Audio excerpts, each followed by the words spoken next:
Hello and good morning everyone. तो कल class नहीं ले पाए थे कुछ कारणों से, तो आइए आज क्लास शुरू करते हैं। तो पिछले क्लासेस में हम आप लोगों को घात के आधार पर बहुपद के प्रकार के बारे में बता रहे थे, और जो पहला बहुपद का प्रकार था रैखिक बहुपद, उसके बारे में मैंने आप लोगों को पिछले क्लास में बता दिया था। उसका जो मानक रूप होता है उसके बारे में भी मैंने आपको समझा दिया था। तो आइए आज हम लोग देखेंगे द्विघात बहुपद। क्या देखेंगे? दूसरा जो घात के आधार पर जो बहुपद है उसका जो दूसरा प्रकार है द्विघात बहुपद, उसको आज हम लोग देखेंगे। तो ध्यान से समझिएगा, नाम से ही स्पष्ट हो रहा है। द्विघात मतलब द्वि जोड़ घात। तो घात का मतलब तो आप समझ रहे हैं। तो यहां पर घात का मतलब होगा बहुपद का घात। यहां घात का मतलब क्या है? बहुपद का घात। और द्वि का मतलब दो। तो द्विघात बहुपद का मतलब हो गया वैसा बहुपद जिसमें बहुपद का घात दो हो, द्विघात बहुपद कहलाता है। तो परिभाषा तैयार हो गया हम लोगों का। वैसा बहुपद जिसमें बहुपद का घात दो हो, द्विघात बहुपद कहलाता है। वैसा बहुपद जिसमें बहुपद का घात, वैसा बहुपद जिसमें बहुपद का घात दो हो, द्विघात बहुपद कहलाता है। वैसा बहुपद जिसमें बहुपद का घात दो हो, द्विघात बहुपद कहलाता है। बहुपद का घात क्या होता है ये मैंने आपको बताया था कि किसी बहुपद में चर का उच्चतम घात जो होता है, चर का हाईएस्ट पावर जो होता है, उसी को क्या कहते हैं? बहुपद का घात कहते हैं। जैसे में देखिएगा, मान लीजिए मैं लिख रहा हूं x square plus 7x plus 10। मैंने क्या लिखा? X square plus 7x plus 10। ये एक बहुपद है। इस बहुपद में चर क्या है? x है। इस बहुपद में चर क्या है? तो x है। तो x का घात यहां पर 2 है, यहां पर x का घात कुछ नहीं है तो 1 है। मैंने आपको बताया था कि चर का घात अगर कुछ नहीं रहे, मतलब चर के घात में, चर के पावर में कोई भी संख्या दिखाई नहीं दे, तो क्या होता है? 1 होता है। मतलब चर का घात कितना है? 1 हो। यहां चर का घात क्या है? 1 है। और जहां पर चर ही दिखाई नहीं दे, मतलब एक्स वाई जेड कुछ भी दिखाई ही नहीं दे, वहां पर चर का घात 0 होता है। इस पर चर्चा पिछले क्लासेस में मैंने किया था। तो यहां पर x का घात 2 है, यहां पर x का घात 1 है, और यहां पर x का घात 0 है। मतलब इस बहुपद में चर का घात क्या क्या है? 0 है, 1 है और 2 है। इस तीनों में सबसे बड़ा कौन है? 2। इस तीनों में सबसे बड़ा क्या है? 2। तो इस बहुपद का घात क्या हो जाएगा? 2 हो जाएगा। तो ये क्या होगा? द्विघात बहुपद होगा। क्या होगा? द्विघात बहुपद होगा। तो ऐसा बहुपद जिसमें बहुपद का घात 2 हो, द्विघात बहुपद कहलाता है। एक एग्जाम्पल मैंने दे दिया, आइए कुछ और एग्जाम्पल देखा जाए। अगर मैं लिख दो -y square minus 3y plus 9, यहां पर यह जो मैंने बहुपद लिखा है, इस बहुपद में आप देख सकते हो कि चर क्या है? y है। इस बहुपद में आप देख सकते हो कि चर क्या है? y है। और y का घात क्या क्या है? तो यहां पर y का घात 2 है, यहां पर y का घात 1 है, और यहां पर y दिख ही नहीं रहा है, तो y का घात 0 है। 0, 1 और 2 में सबसे बड़ा कौन है? 2 है। तो इस बहुपद का घात क्या हो जाएगा? 2 हो जाएगा। और जिस बहुपद का घात 2 हो, द्विघात बहुपद कहलाता है। तो ये भी क्या है? एक द्विघात बहुपद है। अगर मैं लिख दे रहा हूं, मान लो 5x स्क्वायर प्लस 7x, मैंने क्या लिखा? 5x square plus 7x। मैंने क्या लिखा? 5x square plus 7x। तो यहां पर x का घात 2 है, और यहां पर x का घात 1 है। यहां x का घात 2 और यहां पर x का घात 1 है। 1 और 2 में बड़ा कौन है? 2 है। तो इस बहुपद का घात क्या हो जाएगा 2, और जब बहुपद का घात 2 हो तो वो क्या कहलाता है द्विघात बहुपद कहलाता है। तो ये भी क्या है द्विघात बहुपद है, ये भी क्या है द्विघात बहुपद है। अब आइए अगर मैं लिख दूं बाय द वे -3y² -1, ये मैंने लिखा -3y² -1। तो यहां पर चर क्या है y है, यहां पर y का घात 2 है, यहां पर y का घात 0 है, यहां पर y का घात 2 है, यहां पर y का घात 0 है। तो 0 और 2 में बड़ा कौन है 2 है, तो इस बहुपद का घात क्या हो जाएगा 2, और जब बहुपद का घात 2 हो तो क्या कहलाएगा द्विघात बहुपद कहलाएगा। तो ये भी क्या एक तरह से द्विघात बहुपद है। अगर मैं लिख लूं मान लो 3/2z², मैंने क्या लिख दिया 3/2z², 3/2z²। यहां पर इस बहुपद में चर कौन है z है, इस बहुपद में चर क्या है तो चर जो है वो z है, चर क्या है z है, और चर का घात क्या है 2 है। इसके अलावा कोई घात दिखाई दे रहा है नहीं दिखाई दे रहा है, तो फिर तुलना ही नहीं होगा कि कौन बड़ा है कौन छोटा है। यहां पर एक लौता है चर का घात 2, तो बहुपद का घात भी 2 हो जाएगा, और बहुपद का घात जब 2 तो क्या कहलाएगा द्विघात बहुपद कहलाएगा। तो ये भी क्या है 3/2z², ये भी एक तरीके का द्विघात बहुपद है। तो माइंड में सेट कर लीजिए, यदि किसी बहुपद में बहुपद का घात मतलब चर का उच्चतम मान, चर का उच्चतम घात, यदि किसी बहुपद में बहुपद का घात मतलब चर का उच्चतम घात मतलब चर का जो सबसे बड़ा घात अगर 2 हो तो वह द्विघात बहुपद कहलाएगा। तो चलिए वीडियो को रोक करके आप इसको उतारिए, उसके बाद इसका मानक रूप बताएंगे, द्विघात बहुपद का मानक रूप बताएंगे, और उसका जो भी कहानी है उस कहानी को समझाएंगे। तो वीडियो को रोक करके उतारिए पहले फटाक से जल्दी।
अब आइए द्विघात बहुपद का मानक रूप क्या होता है वो देखा जाए।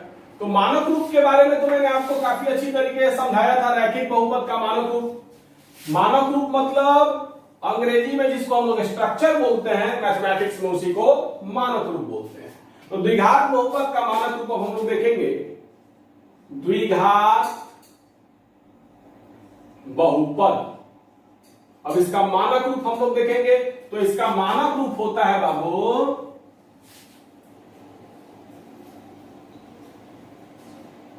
ax² plus bx plus c। द्विघात बहुपद का मानक रूप क्या होता है तो ax² plus bx plus c, जहां a जो है वो कभी भी 0 के बराबर नहीं होगा, मतलब a का जो मान है वो कभी भी 0 के बराबर नहीं होगा। इस पर हम लोग इसके बाद में चर्चा किया जाएगा।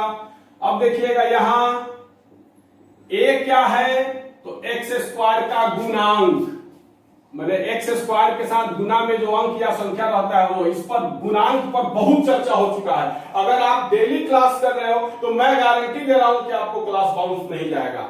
b क्या है तो x का गुणांक, यहां x का मतलब क्या है, यहां जो मैंने x लिखा है इसका मतलब x का पावर 1, x का गुणांक मतलब x का मतलब x का पावर 1 का गुणांक, तथा c है अचर पद। अचर पद के बारे में पिछले क्लास में मैंने आपको समझाया था कि जिसके साथ कोई चर दिखाई नहीं दे उसको अचर पद कहते हैं। तो मानक रूप क्या होता है द्विघात बहुपद का? X square plus b x plus c, जहां ए जो है कभी भी 0 के बराबर नहीं होगा। ए क्या होता है? तो एक्स स्क्वायर का गुणांक होता है। बी क्या होता है? तो एक्स का गुणांक होता है। एक्स मतलब एक्स का पावर 1 तथा सी क्या होता है? अचर पद होता है। अब आइए यहां पर मैंने 5 एग्जांपल्स लिखा है। अब इस पांचों एग्जांपल्स का ए बी और सी निकाला जाए, समझा जाए, देखा जाए। तो यहां ए बराबर कितना है, बी बराबर कितना है तथा सी बराबर कितना है बताना है। यहां ए बराबर कितना है, बी बराबर कितना है तथा सी बराबर कितना है ये बताना है। उसके बाद यहां ए बराबर कितना है, बी बराबर कितना है तथा सी बराबर कितना है ये बताना है। यहां भी ए बराबर कितना है, बी बराबर कितना है तथा सी बराबर कितना है ये बताना है। और यहां भी ए बराबर क्या है, बी बराबर क्या है तथा सी बराबर क्या है ये बताना है। तो ए बी और सी क्या होता है मैंने यहां लिख दिया है। ए क्या है? एक्स स्क्वायर का गुणांक है। बी क्या है? एक्स का गुणांक, एक्स का मतलब एक्स का पावर 1। और सी क्या है? अचर पद। ये सब हमको बताना है। तो देखिएगा सबसे पहला एग्जांपल मैंने लिखा है x square plus 7x plus 10। इस बहुपद में, ये जो बहुपद लिखे हैं मैंने, इस बहुपद में ए का मतलब एक्स स्क्वायर का गुणांक। एक्स स्क्वायर के साथ यहां पर कोई भी संख्या नहीं है तो क्या है? 1। गुणांक के मैंने आपको काफी अच्छी तरीके से समझाया था और ट्रिक भी लिखवाया था। तो एक्स स्क्वायर के साथ यहां पर क्या है? कुछ नहीं है तो 1। तो ए बराबर 1, ए बराबर 1। बी बराबर, बी का मतलब एक्स का गुणांक, यहां पर एक्स के साथ गुना में क्या है? 7 है, तो बी बराबर क्या हो जाएगा? 7। और सी का मतलब अचर पद, मतलब जिसके साथ कोई भी चर दिखाई नहीं दे। तो यहां पर ये जो 10 मैंने लिखा है, इस 10 के साथ कोई भी चर दिखाई नहीं दे रहा, मतलब ये जो 10 है ये अकेले है, इसके साथ एक्स वाई जेड ये सब दिखाई नहीं दे रहा है। तो सी बराबर क्या हो जाएगा? 10। सी बराबर क्या हो जाएगा? 10। अब आइए दूसरे एग्जाम्पल में, minus y square minus 3y plus 9, यह भी एक द्विघात बहुपद है। अब यहां ए बराबर, ए का मतलब एक्स स्क्वायर का गुणांक, एक्स का मतलब चर, और यहां पर एक्स की जगह पर वाई दिया है तो डरने की कोई जरूरत नहीं है। यहां पर एक्स का मतलब क्या है? चर, तो यहां पर एक्स की जगह पर वाई दिया है, एक्स भी चर है वाई भी चर है, डरने वाली कोई बात नहीं है। तो एक्स स्क्वायर का गुणांक मतलब वाई स्क्वायर का गुणांक जो है उसी को ए कहेंगे। तो वाई स्क्वायर के साथ यहां पर कोई भी संख्या नहीं दिखाई दे रहा है तो 1, और माइनस है तो माइनस, तो ए बराबर -1, बी बराबर एक्स का गुणांक मतलब ये यहां पर वाई है, एक्स के जगह पर वाई है, तो बी का मतलब ये जो वाई है इसके साथ जो संख्या है वो, तो y का गुणांक क्या है? -3 है, तो b बराबर -3 तथा c बराबर क्या है? अचर पद है। यहां पर आप देख सकते हो 9 के साथ कोई भी संख्या आपको दिखाई नहीं दे रहा होगा, तो ये 9 क्या हो जाएगा? अचर पद, मतलब c बराबर 9, c बराबर 9। अब आते हैं इस एग्जांपल पर, 5x square plus 7x, 5x square plus 7x, तो a का मतलब एक्स स्क्वायर का गुणांक, एक्स स्क्वायर का गुणांक 5 है तो a बराबर 5। b का मतलब x का गुणांक, x का मतलब x का पावर 1, तो यही है x, इसके साथ गुना में क्या है? 7 है, तो b बराबर 7। और c बराबर अचर पद। आपको यहां पर कहीं भी कोई भी ऐसा संख्या दिखाई दे रहा है जिसके साथ चर नहीं है? 5 के साथ एक्स स्क्वायर है, 7 के साथ x है, ये दोनों के साथ चर है, तो ये दोनों के अलावा कोई संख्या भी तो नहीं है, इसके बाद कोई संख्या दिखाई दे रहा है? नहीं दिखाई दे रहा है, तो फिर c बराबर 0 है ही नहीं, तो 0। अब आइए इस पर आते हैं, -3y स्क्वायर -1, तो यहां a बराबर, a का मतलब वाई स्क्वायर का गुणांक, यहां पर x के जगह पर y है, कोई दिक्कत नहीं, दोनों चर है, तो a का मतलब एक्स स्क्वायर का गुणांक, यहां पर x के जगह पर y है, तो a का मतलब क्या हो जाएगा? वाई स्क्वायर का गुणांक। वाई स्क्वायर के साथ क्या है? -3 है, तो a बराबर -3। उसके बाद b बराबर, तो b क्या है? x का गुणांक, x का मतलब x का पावर 1। यहां पर आपको कहीं भी y दिखाई दे रहा है? y का मतलब y का पावर 1 दिखाई दे रहा है, y का पावर 2 तो दिखाई दे रहा है, लेकिन y का पावर 1 आपको दिखाई दे रहा है? तो y का पावर 1 यहां पर दिखाई नहीं दे रहा है। इसका मतलब b क्या है, 0 है। b क्या है, 0 है। और c बराबर, c का मतलब अचर पद, यहां पर -1 के साथ कोई भी चर आपको दिखाई दे रहा है। ये जो मैंने लिखा है यहां जो -1 है इसके साथ कोई भी चर आपको दिखाई नहीं दे रहा है, और जिसके साथ कोई चर दिखाई नहीं देता उसी को अचर पद कहते हैं। तो c बराबर क्या हो जाएगा, -1। c बराबर क्या हो जाएगा, -1। अब आइए यहां 3/2 z²। तो x के जगह पर z दिया है, डरने वाली कोई बात नहीं है, x के जगह पर z दिया है। तो आइए, तो x स्क्वायर का गुणांक a कहलाता है, वैसे ही z स्क्वायर का जो गुणांक होगा वही a कहलाएगा। तो z स्क्वायर के साथ गुणा में कौन सा संख्या, 3/2, तो a बराबर 3/2। अब आइए b का मतलब x का गुणांक, x का मतलब x का पावर 1, यहां पर x के जगह पर z है तो z का गुणांक मतलब z का पावर 1 का गुणांक, तो यहां पर z स्क्वायर है, z का पावर 1 यहां पर है ही नहीं, तो फिर b बराबर क्या हो जाएगा, 0। और c का मतलब अचर पद, यहां पर आपको कोई भी ऐसा संख्या दिखाई दे रहा है जिसके साथ चर नहीं हो। 3/2 के साथ z स्क्वायर है, चर है, लेकिन इसके अलावा कोई भी संख्या नहीं है, इसका मतलब c बराबर 0। तो आई थिंक आपको समझ में आ गया होगा। वीडियो को रोक करके उतारिए, उसके बाद हम इसको समझा दे रहे हैं। वीडियो को रोकिए और उतारिए।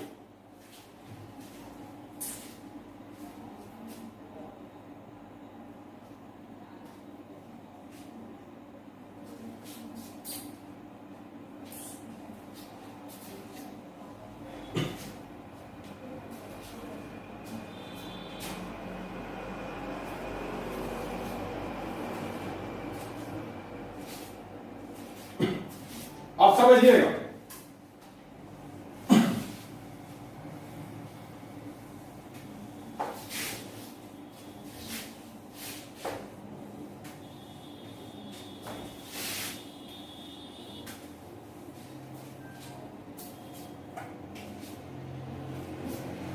अब देखिए द्विघात समीकरण का मानक रूप होता है ax² + bx + c। अगर हम लोग a बराबर 0 रख दे, अब हम लोग अगर a बराबर 0 रख दे तो 0x² + bx + c। 0x² का मतलब क्या होगा, 0 गुना x² + bx + c। अब 0 में किसी भी संख्या से गुना करते हैं तो वो 0 हो जाता है, तो 0 + bx + c। आप 0 जोड़ेंगे इसमें कोई इफेक्ट नहीं पड़ेगा, क्या हो जाएगा, bx + c। अब आप देख सकते हैं यहां पर x का घात क्या है, 1 है, और यहां पर x का घात क्या है, 0 है। तो यहां पर x का घात 1 है और x का घात 0 है, मतलब इस ये जो बहुपद है bx + c, इस बहुपद का घात क्या है, 1 है। इस बहुपद में बहुपद का घात 1 है, और द्विघात बहुपद होने के लिए बहुपद का घात 2 होना चाहिए, इसलिए ये द्विघात बहुपद नहीं है। तो यही कारण है कि a का जो मान है कभी भी 0 नहीं हो सकता है, क्योंकि अगर a का मान 0 हो जाएगा तो ये जो बहुपद है ये रैखिक हो जाएगा। ये अगर a का मान हम 0 रख देंगे तो 0 गुना इतना, ये तो खत्म हो जाएगा, ये बचेगा। और ये क्या है, रैखिक बहुपद है। bx + c क्या है, रैखिक बहुपद है। b और c का मान कुछ भी रख करके देख सकते हो। b का मान मान लो 1 रख दिए, चाहे b का मान मान लो 2 रख दिए, तो 2x, c का मान मान लो 1 रख दिए, तो 2x + 1। तो 2x + 1 क्या है, रैखिक बहुपद है। बात समझ में आ रही है, 2x + 1 क्या है, रैखिक बहुपद है। तो वही अगर a का मान हम लोग 0 रख देंगे तो ये द्विघात बहुपद नहीं रहेगा, ये बन जाएगा रैखिक बहुपद। यही कारण है कि a का जो मान है कभी भी 0 नहीं रखा जाता है।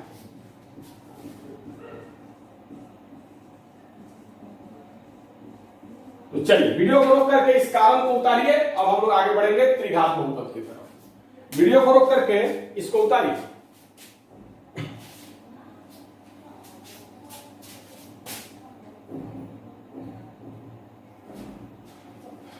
आई थिंक आप लोगों ने उतार लिया होगा।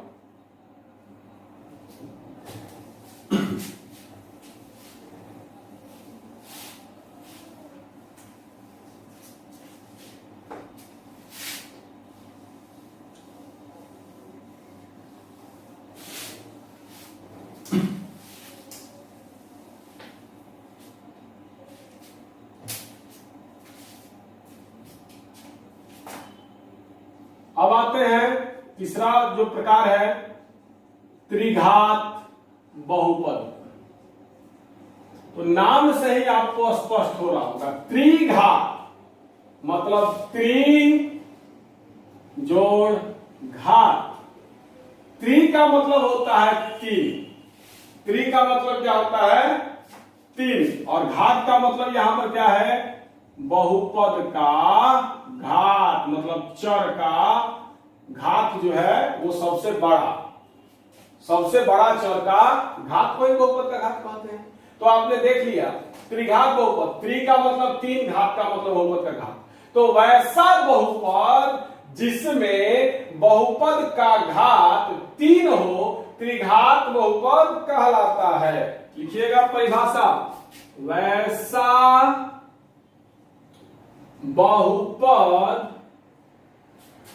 जिसमें बहुपद का घात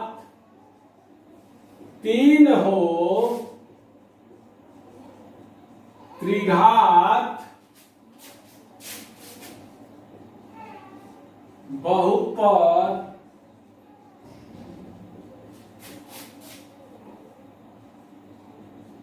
कहलाता है।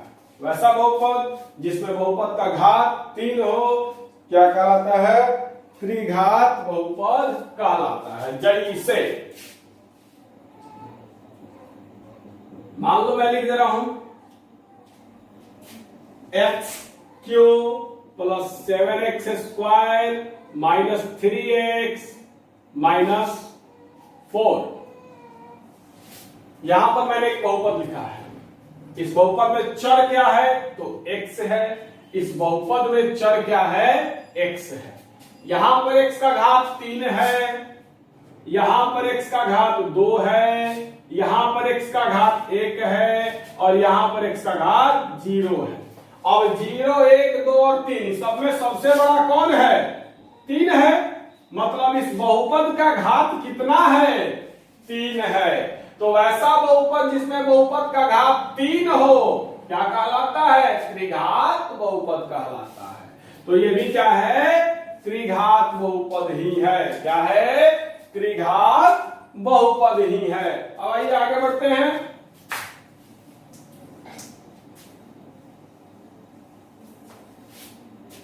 मान लो मैं लिख दू -3y³ प्लस 4x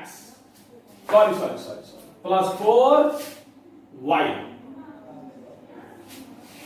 मैंने क्या लिखा -3y³ प्लस 4y। मैंने क्या लिखा -3y³ प्लस 4y। यहां ये एक बहुपद है, इस बहुपद में y का घात क्या है यहां पर 3 है और यहां पर y का घात क्या है कुछ नहीं तो 1 है। अब 1 और 3 में बड़ा कौन है 3 है, तो बहुपद का घात क्या हो जाएगा इस बहुपद का घात क्या हो जाएगा 3, और बहुपद का घात 3 हो तो क्या कहलाता है त्रिघात बहुपद कहलाता है।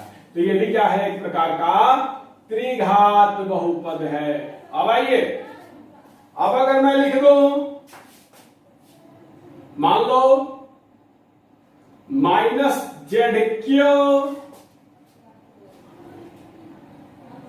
Plus 4Z²। यहां पर चर क्या है ये एक बहुपद है, इस बहुपद में चर क्या है तो z है, इस बहुपद में चर क्या है तो z है, चर क्या है z है। तो यहां पर z का घात 3 है और यहां पर z का घात 2 है। 2 और 3 में बड़ा कौन है 3, तो इस बहुपद का घात क्या हो जाएगा 3। इस बहुपद में बहुपद का घात क्या हो जाएगा 3, और बहुपद का घात अगर 3 हो तो त्रिघात बहुपद कहलाता है। तो ये भी क्या है त्रिघात बहुपद है। अब अगर मान लो मैं लिख दिया 7/3x³, ये भी एक बहुपद है, इस बहुपद में x का घात क्या है 3 है, तो x का घात जब 3 है तो क्या है त्रिघात बहुपद है।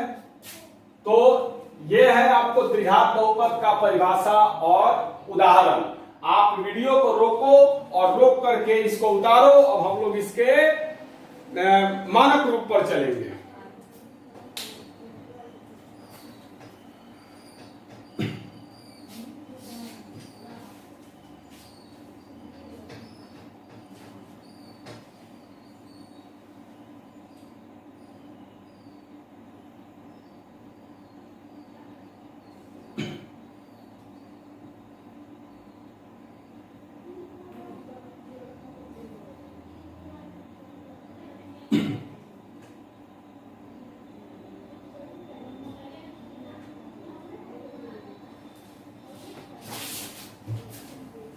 अब आइए हम लोग इसके मानक रूप पर चलेंगे और समझेंगे मानक रूप।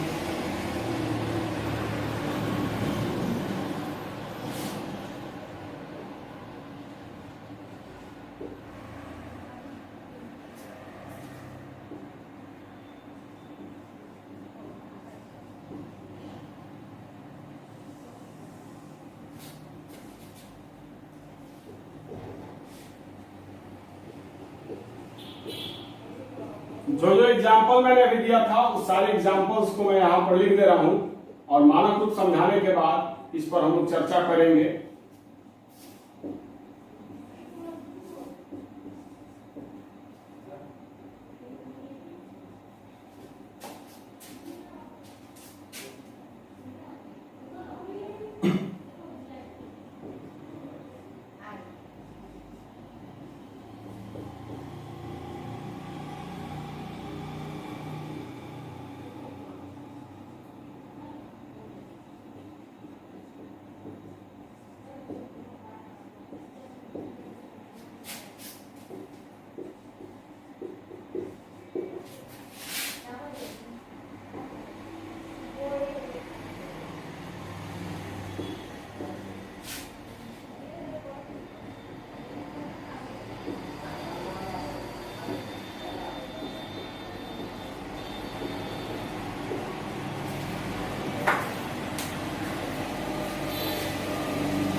अब आइए अब हम लोग त्रिघात बहुपद के मानक रूप पर चर्चा करेंगे। त्रिघात बहुपद,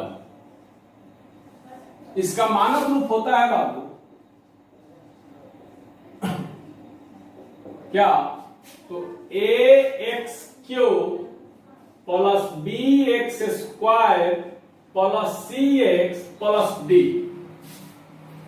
इसका मानक रूप क्या होता है? ए एक्स क्यू, त्रिघात बहुपद का मानक रूप a x cube plus b x square plus c x plus d, जहां ए कभी भी जीरो के बराबर नहीं होगा। A does not equal to zero, इसको क्या पढ़ते हैं? इसको याद कर लीजिए। A does not equal to zero, इसको याद कर लीजिए। इसको उतारिए, तो अभी वीडियो को रोक करके इसको उतारिए इस लाइन को। इसको पढ़ते क्या है? इस उतारो फटाक से पहले। इसको क्या पढ़ेंगे? A does not equal to zero, मतलब ए जो है जीरो के बराबर नहीं है। उतारो फटाक से रोक करके।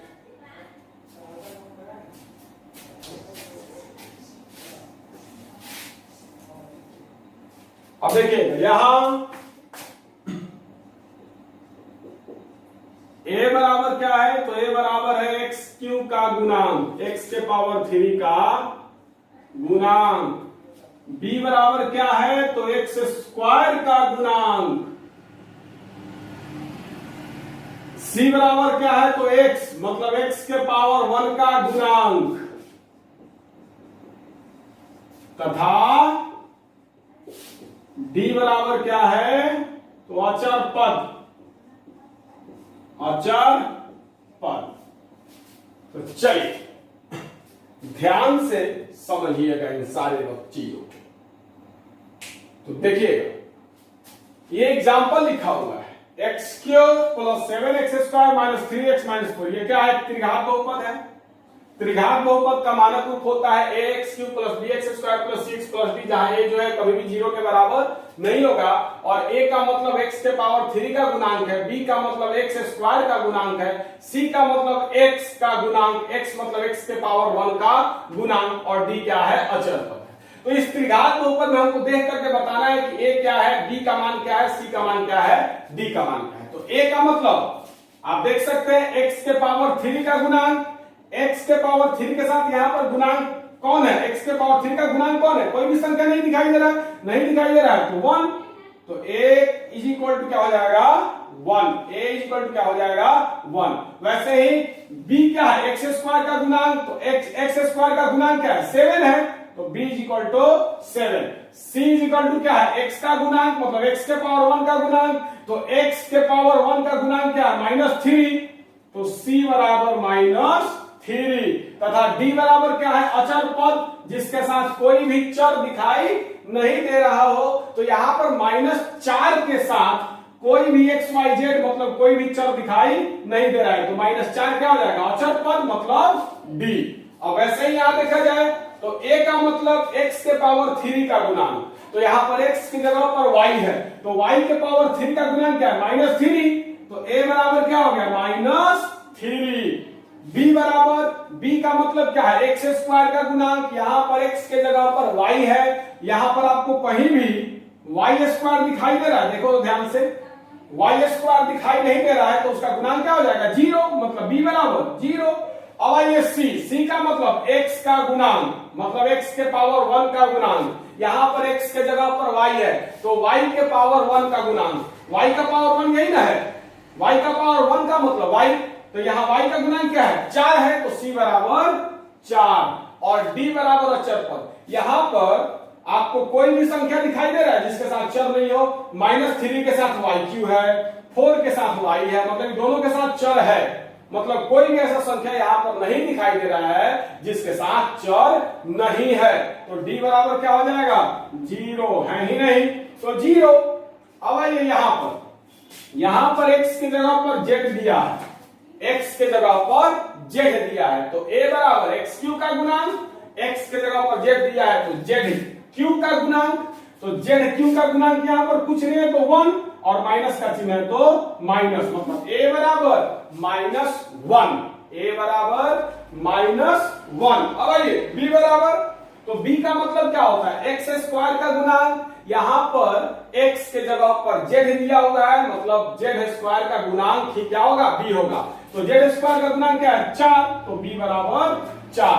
अब आइए c बराबर, तो c का मतलब x के पावर 1 का गुणांक, यहां पर x के जगह पर z दिया है, तो यहां पर z का पावर 1 कहीं दिख रहा है, मतलब z कहीं दिख रहा है, z का पावर 1 कहीं दिख रहा है, नहीं दिख रहा है, तो c बराबर 0।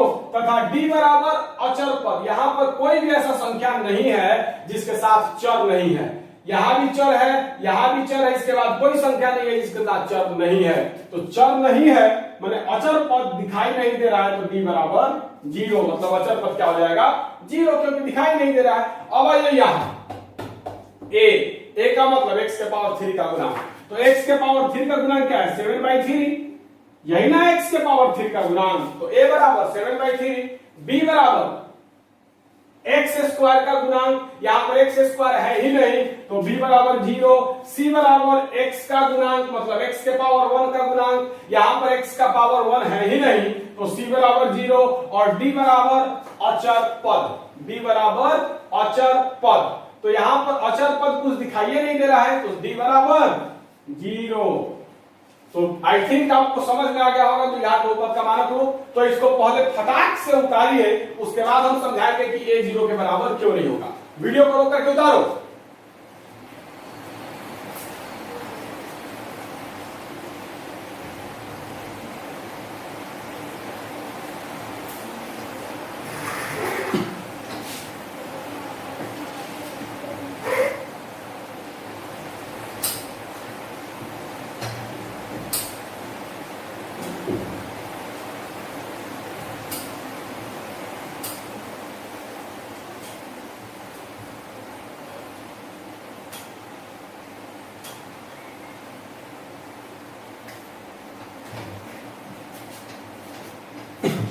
अब आइए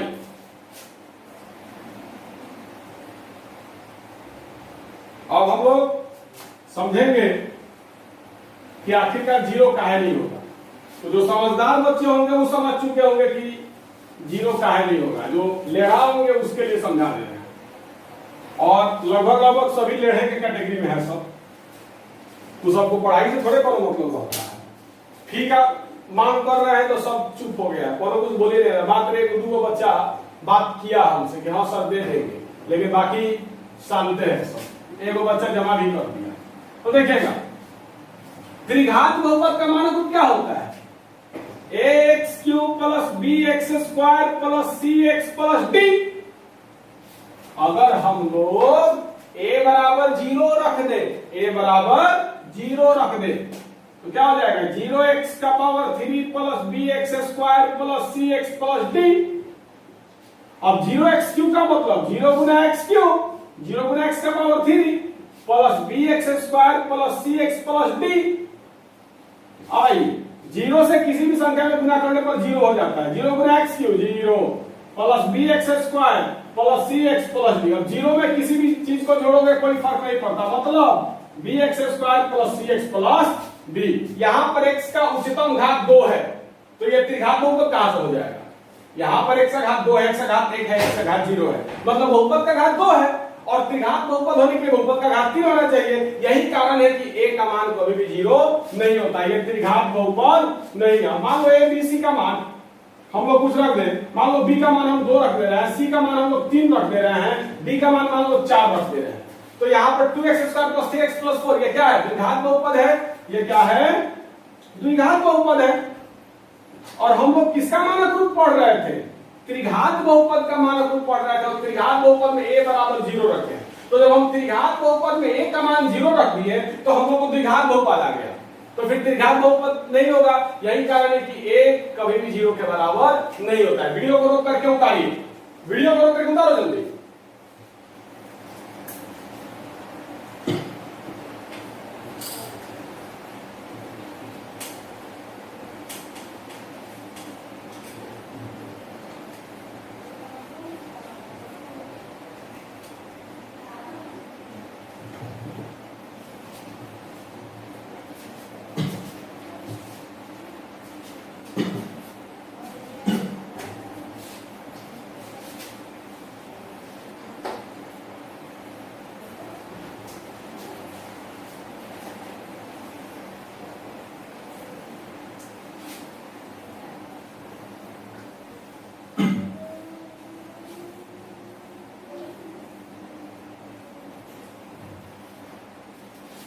अब आइए चौथा क्या था? शून्य घातीय बहुपद। शून्य घातीय बहुपद। तो देखिएगा अचर पद को ही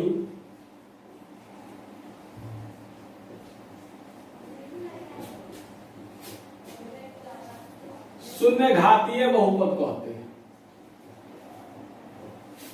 शून्य घातीय बहुपद कहते हैं। जैसे मान लो मैं लिख दे रहा हूं 17, मान लो मैं लिख दे रहा हूं -9, मान लो मैं लिख दे रहा हूं 256, मान लो मैं लिख दे रहा हूं -23, मान लो मैं लिख दे रहा हूं 2। ये सब क्या है? अचर पद है। यहां 17 के साथ कोई भी चर आपको दिखाई दे रहा है? नहीं दे रहा है। तो 17 को अगर हम लोग लिखेंगे तो क्या होगा? 17x का पावर 0, मतलब 17 गुना x का पावर 0, मतलब 17 गुना 1, x का पावर 0 है। किसी भी पावर चीज का पावर 0 उसका मान 1 होता है, बराबर 17। मतलब जहां से चले थे वहीं पर आ गए। और आप देख सकते हैं यहां पर चर का घात क्या है? 0 है।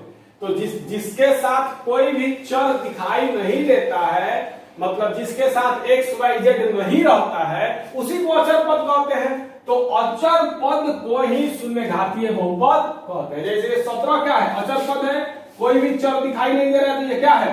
शून्य घातीय बहुपद है। ये -9 के साथ कोई भी चर दिखाई दे रहा है? नहीं दिखाई दे रहा, तो ये भी क्या है? शून्य घातीय बहुपद है, मतलब अचर पद है तो शून्य घातीय है। 256 के साथ कोई भी चर दिखाई दे रहा है? नहीं दिखाई दे रहा है, तो ये क्या है? अचर पद है। और अचर पद है तो क्या है? शून्य घातीय बहुपद है। -23 के साथ कोई भी चर दिखाई नहीं दे रहा है, तो ये क्या है? अचर पद है, मतलब शून्य घातीय बहुपद है। 2 के साथ कोई भी चर दिखाई नहीं दे रहा है, मतलब क्या? अचर पद है, ये भी शून्य घातीय बहुपद है। तो जिसके साथ कोई चर दिखाई नहीं दे उसको अचर पद कहते हैं, और अचर पद को ही शून्य घातीय बहुपद कहते हैं। तो वीडियो को रोक करके उतारिए।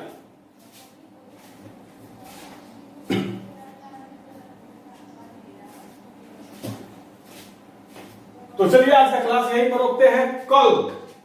कल आप लोगों को एक्सरसाइज 2.1 पढ़ाएंगे, इसलिए सभी बच्चों से रिक्वेस्ट है कि कल का क्लास करते वक्त अपने अपने सामने मैथ का किताब खोल करके ही बैठेंगे। कल आप लोगों को एक्सरसाइज 2.1 पढ़ाया जाएगा, 1 बाय 1 क्वेश्चन समझाया जाएगा, बताया जाएगा। तो किताब खोल करके रखेंगे। आज का क्लास यहीं पर रोकते हैं, और थोड़ा हम पर ध्यान दीजिए लोग। हम पर ध्यान नहीं दीजिएगा लोग तो फिर काम नहीं चलेगा। टीचर का पेमेंट करना रहता है, बहुत सारी चीजें रहती है, और बहुत बच्चों का बहुत पेमेंट बाकी है। तो पेमेंट क्लियर कीजिए ताकि मैं साइंस का भी क्लास जल्द से जल्द शुरू करवा सकूं। तो आज के लिए बस इतना ही। बहुत बहुत धन्यवाद। Have a nice day.